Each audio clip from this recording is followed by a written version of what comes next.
Kejadian curanmor di minimarket Kota Palembang makin sering terjadi. Kali ini di kawasan Sako singgah motor pengunjung yang lagi belanja lengit.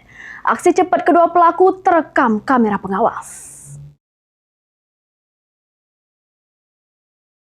Inilah rekaman kamera pengawas dari minimarket di kawasan Sako Palembang yang seleka aksi curanmor pada malam hari.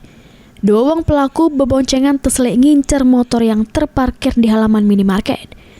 Sikap pelaku nunggu di pojok motor sambil memantau situasi, sementara sikap pelaku lainnya nyentak motor korban.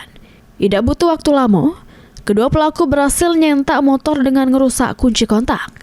Pas kejadian, korban lagi beli roti di jero minimarket.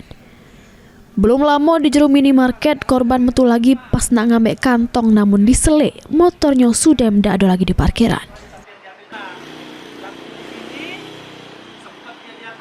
Neneknya mau membelikan dia roti, nyampe di sini diambil roti. Ketika sampai di kasir, kan biasanya kalau Indomaret itu kan membayar plastik.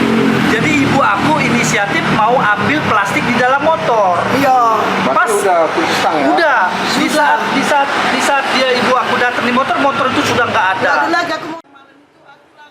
Korban sudah melapor ke kejadian tersebut pada Polsek Sako Palembang.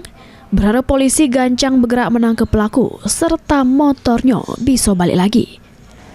Mulyadi, PAL TV.